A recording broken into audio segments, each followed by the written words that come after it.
Vous écoutez un message enregistré à l'église CVV Paris. Pour plus d'informations, visitez notre site internet cvvparis.fr. Donc pour ceux d'entre vous qui me connaissent bien, vous savez que j'aime beaucoup l'aventure. Alors mon nouveau truc cette année, c'est que je me suis acheté un nouveau vélo de voyage. Donc je ne parle que de ça. Donc désolée si je vous ennuie avec ça, mais je vais au travail en vélo et je prévois de faire une longue traversée de l'Europe en vélo cet été. Enfin, c'est mon nouveau truc. Il y a 2 ans, j'ai fait la traversée du Vercors en hiver en raquettes et bivouac. Et je peux vous dire que même avec des super bons équipements, quand on campe sur la neige, il fait froid. Et ouais, il n'y a pas de miracle. Enfin, si, il y a des miracles, mais pas là. Et il y a 3 ans, je crois, j'ai eu l'occasion de voyager au Moyen-Orient parce que ma petite sœur habitait là-bas. Et j'ai pu faire un petit trek dans le désert. Et en fait, le désert, c'est vraiment un environnement super impressionnant. Et à mes yeux de non-habitués, en fait, j'avais l'impression qu'il n'y avait pas de vie, que tout se ressemblait. Il y a des petites montées, des vallées, ça remonte, il y a des vallées. Je pense que les gens qui se connaissent beaucoup en désert vont dire qu'il y a de la vie. Mais moi, avec ce que je voyais pas grand-chose. C'était super facile de se perdre. Et même notre guide nous a dit, si vous voulez faire pipi, il faut pas trop s'éloigner des tentes parce que vous pourriez carrément vous égarer.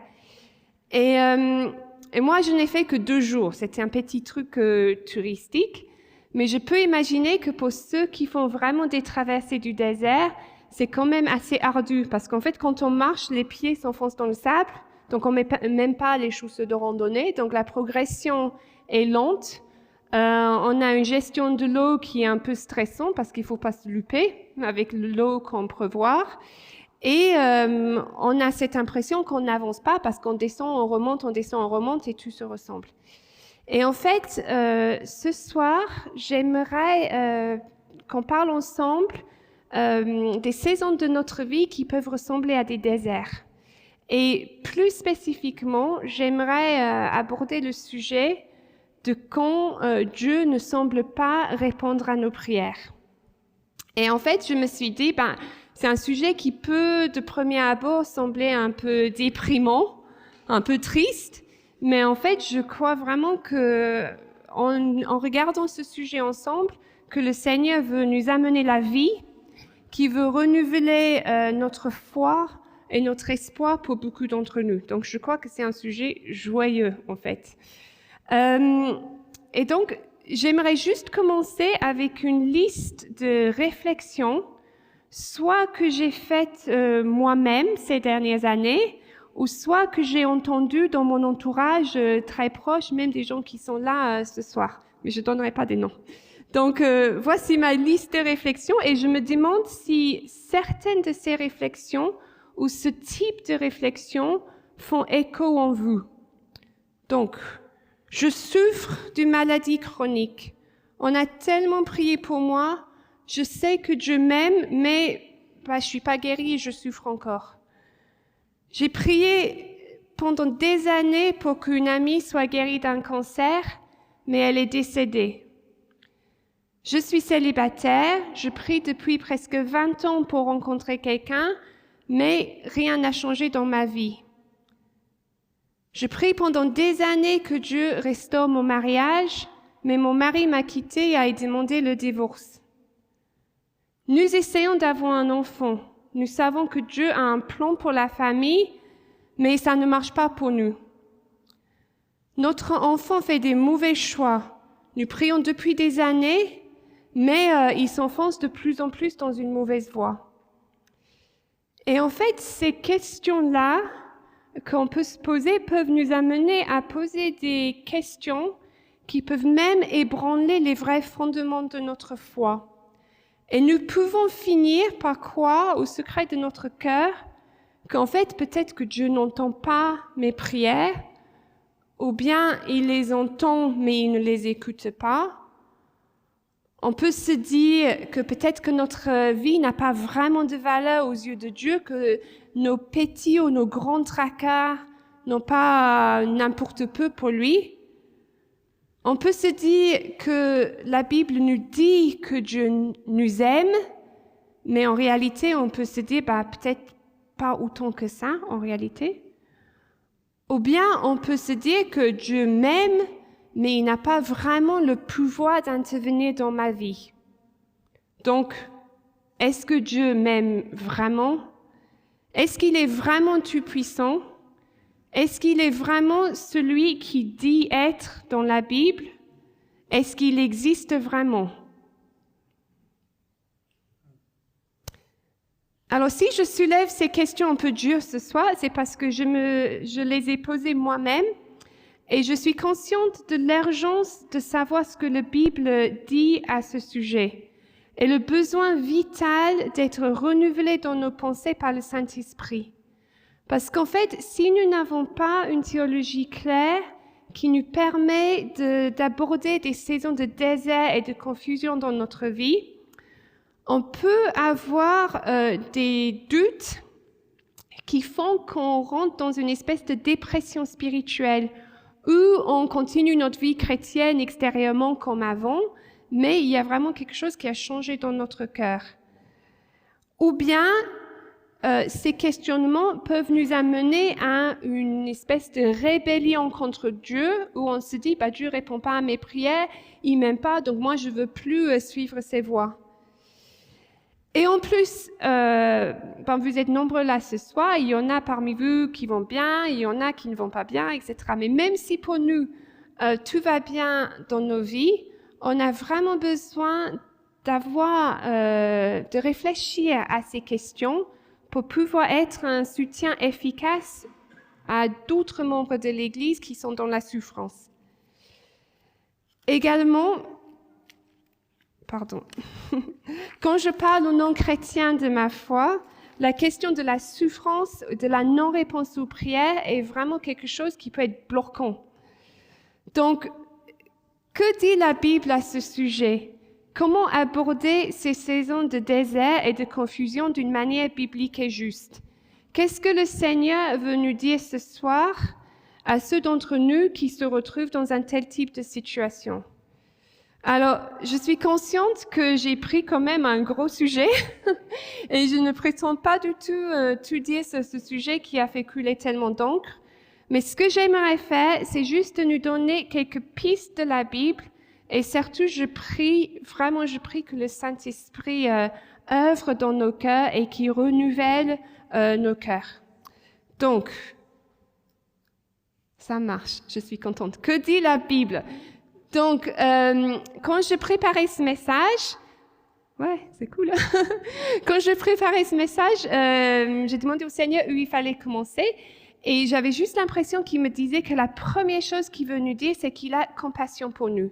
Parce que quand on prie pour quelque chose pendant des années et on ne voit pas de réponse, on souffre. Et c'est vraiment très difficile. Et en fait, Dieu veut nous dire qu'il voit notre souffrance, qu'il nous aime, il a compassion de nous. On voit dans la Bible qu'il nous dit qu'il est proche de ceux qui ont le cœur brisé et il sauve ceux dont l'esprit est écrasé. Voilà.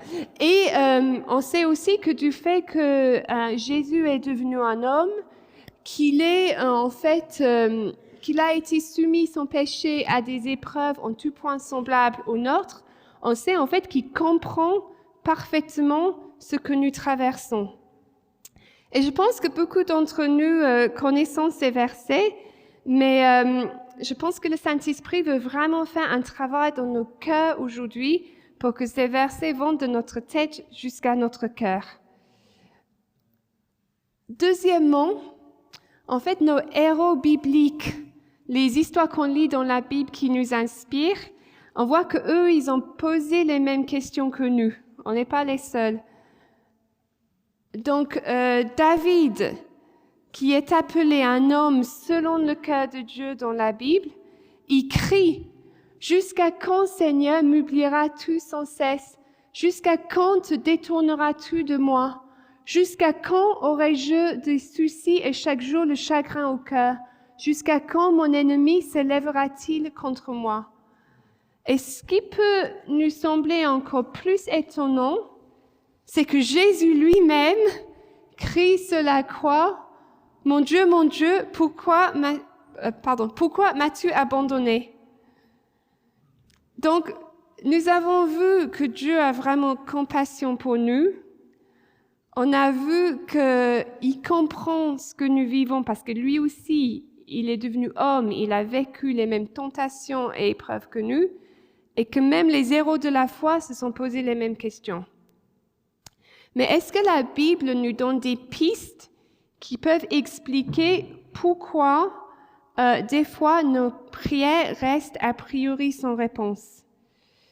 En fait, une première piste que je veux évoquer, c'est que le timing de Dieu est très souvent différent du nôtre. Et en fait, il y a vraiment énormément d'exemples dans la Bible que j'aurais pu choisir, mais j'avais à cœur de choisir l'exemple d'Élisabeth et Zacharie, qui sont les parents de Jean le Baptiseur. Nous apprenons au début de l'évangile de Luc qu'il s'agit des gens justes et droits, mais qui étaient avancés en âge et qui n'avaient pas d'enfants. Et en fait, alors que Zacharie est rentré dans le sanctuaire du Seigneur, un ange lui apparaît et lui dit « N'aie pas peur, Zacharie, car ta prière a été exaucée. Ta femme Élisabeth te donnera un fils. » Et en fait, on voit avec ce verset que Zacharie, et j'imagine Élisabeth, avaient vraiment prié pour avoir un enfant. Et j'imagine que ça a été très difficile pour eux. Et j'imagine aussi que s'ils étaient vieux, ils avaient probablement laissé tomber avec l'idée. Mais je pense que beaucoup d'entre nous connaissent cette histoire et on sait que c'était vraiment primordial que Jean le Baptiseur soit né à ce moment-là dans l'histoire, parce que c'est son enseignement qui a préparé tout le ministère de Jésus. Et je pense que aussi... non, pardon. Je pense qu'aussi, des fois, Dieu nous répond, mais sa réponse est différente de ce que nous attendons ou bien même de ce que nous voulons. Et je voulais prendre comme exemple ici l'apôtre Paul qui a prié pour qu'une épine lui soit enlevée. En fait, on ne sait pas tout à fait ce que c'était cette épine. Il y a beaucoup de théories différentes. Mais on sait juste que c'était quelque chose qui le faisait souffrir et d'une manière persistante. Et en fait, Paul dit, 3 fois j'ai supplié le Seigneur de l'éloigner de moi, et il m'a dit, ma grâce te suffit, car ma puissance s'accomplit dans la faiblesse. Donc, on ne peut pas dire ici que Dieu n'a pas répondu à Paul, parce qu'on voit sa réponse. Ma grâce te suffit. Mais j'imagine que si moi j'étais Paul, j'avais prié pour qu'une épine soit enlevée de ma chair, j'aurais peut-être pas voulu cette réponse-là. J'aurais voulu que l'épine soit enlevée. Mais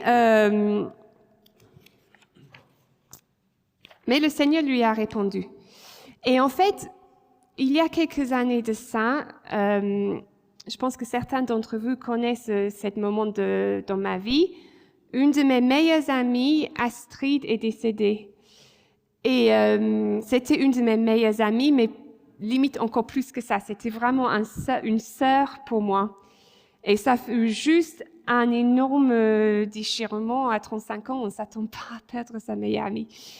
Et en fait, j'avais prié pour elle pendant des années et j'étais vraiment persuadée qu'elle allait guérir et qu'on allait vieillir ensemble en continuant à partager nos vies. Et en fait, quelques semaines avant son décès, je me suis jointe à son église pour jeûner et prier pour elle. Moi, je suis pas très forte en jeûne. J'aime surtout beaucoup manger. Et du coup, l'après-midi, je n'allais pas du tout bien. J'avais la tête qui tournait. Et heureusement, c'était le week-end. Donc, je suis allée m'allonger dans mon lit. Et alors que j'étais là dans mon lit, j'étais pas bien, quoi. Enfin, je continue à prier. Seigneur, interviens. Seigneur, sauve-la. Seigneur, guéris-la. Seigneur, fais quelque chose. Il faut que tu fasses quelque chose. C'est urgent.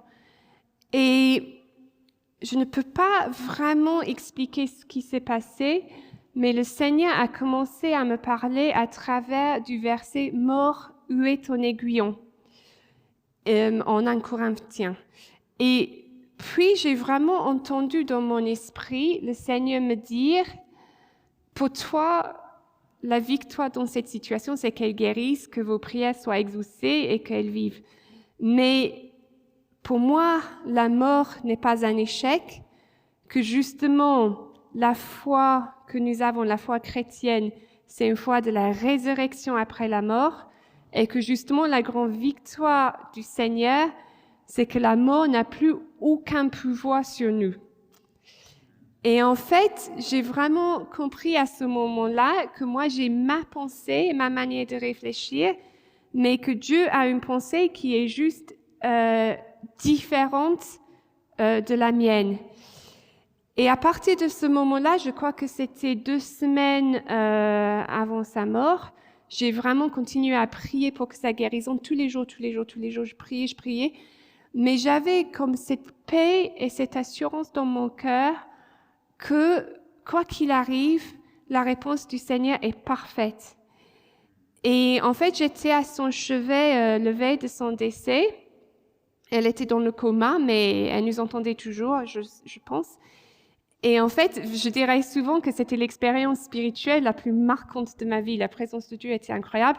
Et pour vous dire la vérité, le verset biblique que j'avais en tête, c'était « Il y a abondance de joie devant toi et des délices éternelles à ta droite ». Enfin, ça peut sembler un peu bizarre. Voilà, enfin, ça c'était quand même assez impressionnant. Elle nous a donc quittés il y a 5 ans de ça. Et si je retourne à l'exemple de Paul et la réponse à ses prières qui différait, j'imagine, de la réponse qu'il aurait voulu, on peut voir dans le texte à droite une ébauche de raisonnement qui pourrait expliquer pourquoi le Seigneur a répondu différemment à sa prière. Donc, je mettrai donc plus volontiers ma fierté dans mes faiblesses pour que la puissance du Christ repose sur moi. Donc Paul, il est resté faible quelque part avec cette souffrance, cette épine dans sa chair, mais il dit qu'à cause de cette faiblesse, qu'il a pu expérimenter davantage la puissance de Dieu. Et je pense qu'on perçoit vraiment ici le fait que Dieu a un objectif qui est vraiment différent du nôtre. Nous voulons, et moi en premier, le bonheur ici sur terre et l'accomplissement dans ma vie. Mais en fait, Dieu veut préparer un peuple pour être le sien, pour être avec lui pour toujours, pour vivre, qui vit la même nature que Jésus, ce qui est tellement meilleur de tout ce que nous pouvons désirer ici sur terre. Et en fait, dans le cas de mon amie, je peux honnêtement dire que même à ce jour, je n'ai aucune compréhension ni de réponse de pourquoi elle a dû partir. Elle avait 35 ans, elle a laissé derrière elle son mari et son fils qui étaient jeunes. Elle a laissé son frère jumeau qui, quelques mois plus tard, a perdu sa maman de la même maladie. Et même pour moi, enfin, c'était juste un déchirement, enfin, affreux, quoi. Mais la réponse que j'ai eue de Dieu cet après-midi-là, alors que j'étais allongée dans mon lit, m'a permis d'avoir l'assurance de ce qui pourrait sembler être un échec pour moi, pouvait en fait être une victoire dans le royaume de Dieu. Et je ne peux pas dire que dans cette situation, j'ai compris la pensée de Dieu. C'était comme une porte qui est entrouverte et j'ai pu juste apercevoir qu'il y avait une réponse qui était différente de la mienne sans pouvoir vraiment le saisir. Ouais. Et donc, ça m'amène à mon 5e point. Je suis vraiment désolée, j'enseigne à mes étudiants qu'il faut toujours faire des plans en 3 parties, mais j'ai pas réussi, donc faut pas le dire, parce que demain c'est la rentrée. Donc, en fait, cette idée que la pensée de Dieu est plus grande que la nôtre m'amène donc au 5e point, c'est qu'en fait, nos vies s'insèrent dans un tableau ou un panorama qui est plus grand que le nôtre. Je ne sais plus si c'était Placide qui a parlé du fait que Dieu il est là depuis le début des temps, c'est ça? avant le début des temps. Et en fait, nous, on s'insère dans un tableau immense qui couvre tout le monde depuis le début des temps et qui va aller jusqu'à la fin des temps. Et en fait, ce tableau est bien plus vaste que ce que nous pouvons imaginer. Et en fait, la Bible nous montre que des fois, nous n'avons pas la réponse à nos prières que nous souhaitons, parce que le plan de Dieu est tellement plus grand et meilleur. Et en fait, à titre d'exemple, j'aimerais qu'on considère quelqu'un dans la Bible qui a prié qu'il soit épargné d'une situation de souffrance, mais qui a dû faire face à cette souffrance quand même. Et en fait, cette personne est notre héros ultime de la Bible, c'est donc Jésus. Donc, dans le jardin de Gethsémani, Jésus dit à ses disciples, « Je suis triste à mourir ». Et plus loin, il crie à Dieu, « Abba Père, tout est possible pour toi. Éloigne de moi cette coupe. Toutefois, non pas ce que moi je veux, mais ce que toi tu veux. » Et en fait, pour l'anecdote, j'ai dû mettre les mots-clés en gras parce que quand je m'entraînais, à chaque fois je butais sur les mots, je les alternais et ça ne donnait pas du tout la même prédication. Donc, nous connaissons la suite. La coupe dont parle Jésus, en fait, c'est la crucifixion. Et en fait, ce qui me touche vraiment ici, c'est l'humanité de Jésus. On voit, il dit qu'il était triste à mourir, il a expérimenté la tristesse comme nous, on peut expérimenter la tristesse. Et en fait, ça me touche qu'il a vraiment prié d'être épargné de la souffrance. Mais en fait, moi, je remercie Dieu tous les jours que cette coupe ne lui a pas été enlevée, parce que grâce à la mort et à la résurrection de Jésus, je peux moi-même avoir une relation avec Dieu. Je peux avoir l'assurance que moi-même j'ai la vie éternelle. Je peux savoir que je suis pardonnée de mes péchés, que je suis en paix avec Dieu et que je peux vivre la liberté d'être un enfant de Dieu. Et en fait, très clairement ici, le plus grand souffrance est amené le plus grand rédemption pour le plus grand nombre.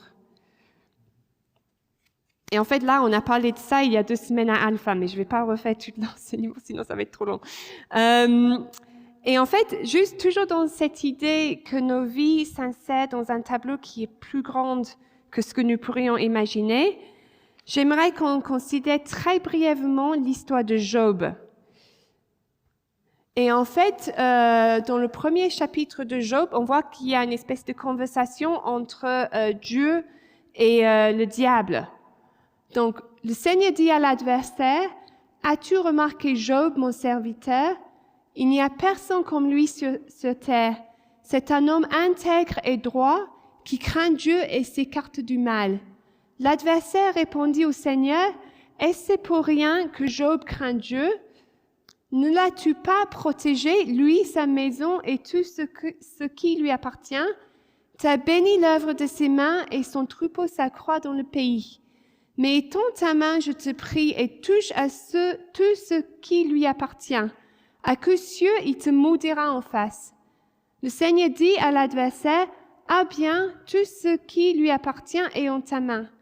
Seulement, ne porte pas la main sur lui. » Alors l'adversaire se retira devant le Seigneur. Et en fait, il s'ensuit des chapitres et des chapitres et des chapitres qui nous décrivent les malheurs que Job a et en fait toutes les plaintes que Job fait par rapport à ces malheurs. Moi, ça me fait rire quand je lis dans le chapitre 10, « Je suis dégoûté de ma vie, je vais donner libre cours à ma plainte. » C'est dans la Bible ça. J'ai l'impression que c'est moi sur un mauvais jour. Mais nous lisons une vraie pépite dans le chapitre 1.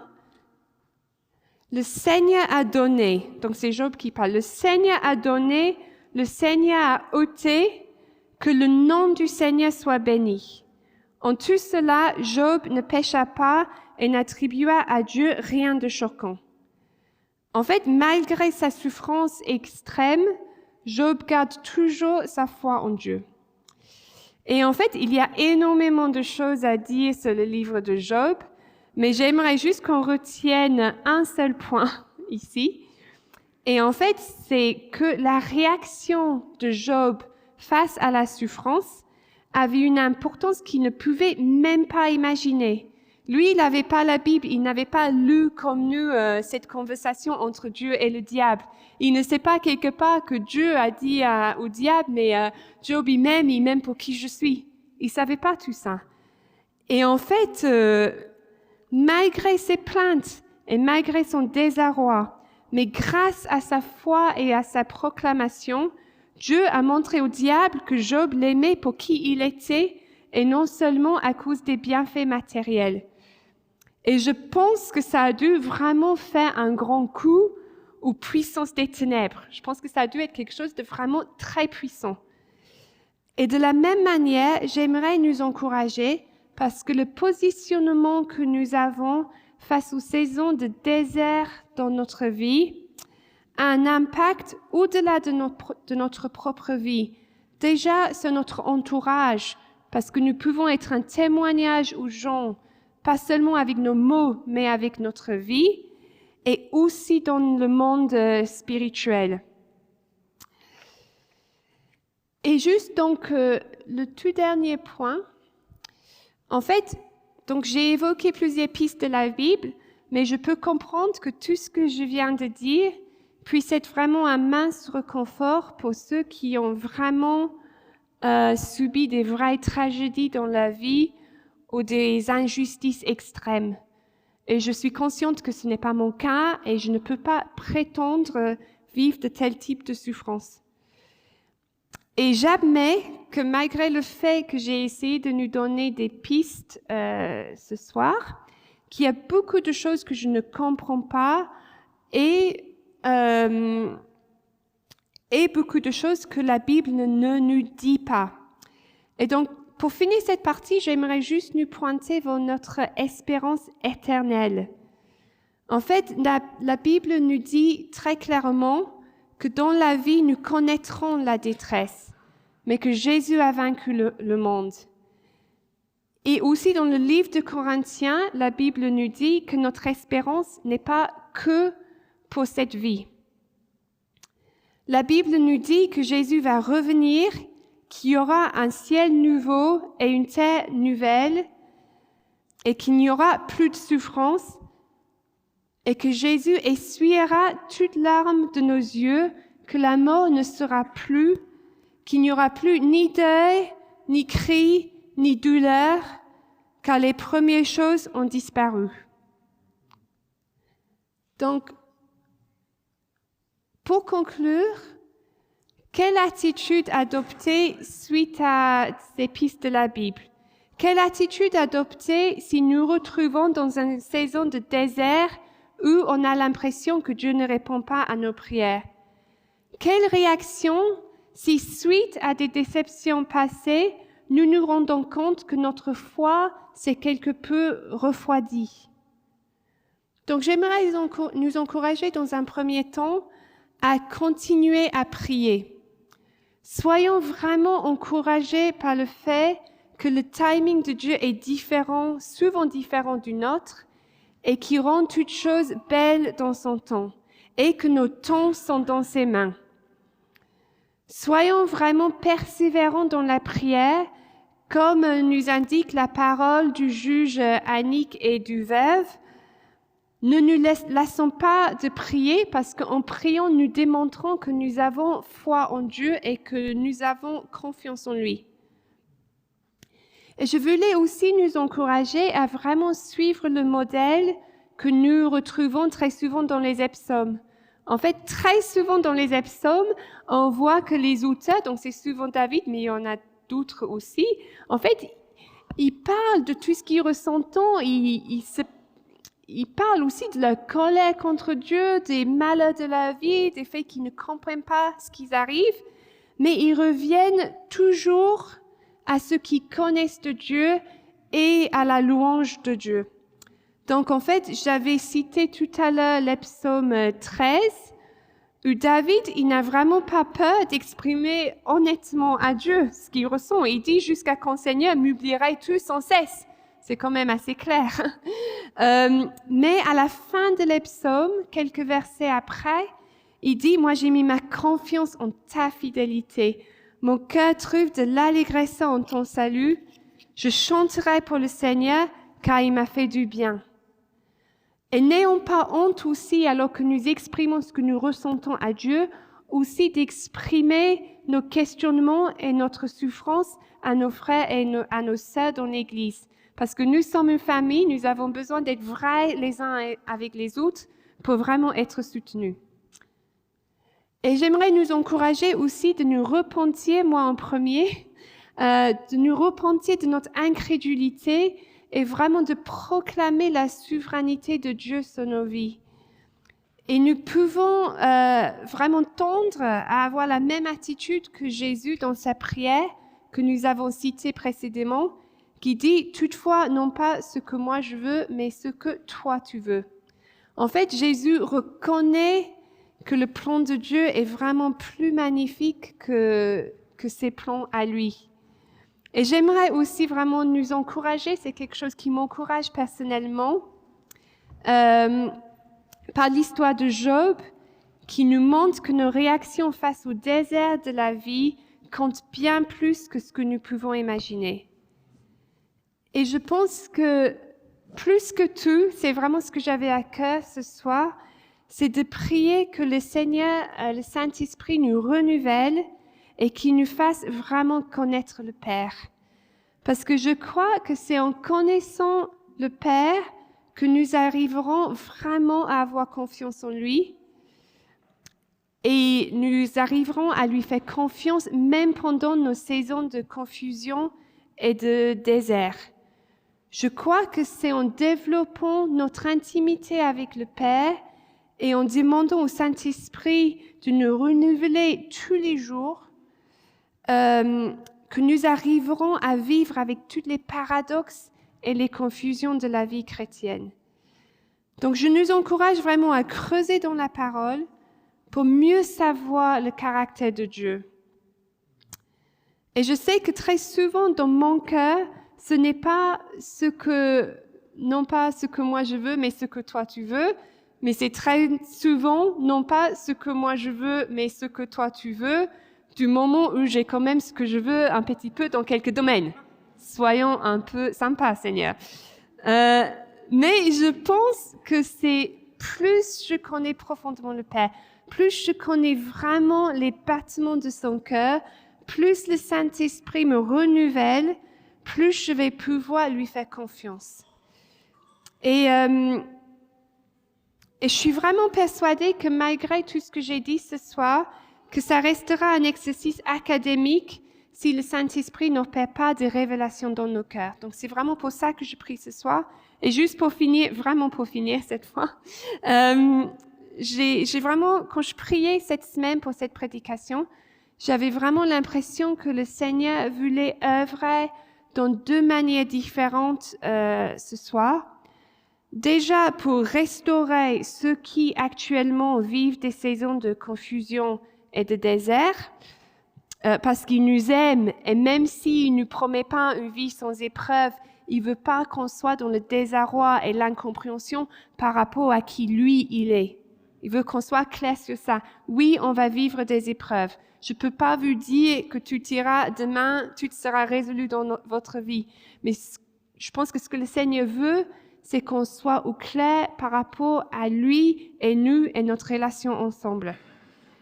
Et la deuxième chose, c'est que je pense que le Seigneur veut fortifier notre Église, parce qu'il y a peut-être des gens ici ce soir qui ont vécu des saisons de déception ou des saisons de désert dans le passé, et en fait, leur foi s'est quelque peu refroidie à cause de cette incompréhension, cette confusion de pourquoi Dieu a permis ça, etc., etc. Et en fait, le Seigneur veut vraiment nous restaurer pleinement dans notre relation avec lui pour que nous puissions chacun prendre pleinement le rôle et la place qu'il nous donne dans notre Église pour que notre Église puisse être fortifiée et vraiment amener le royaume de Dieu là où elle est.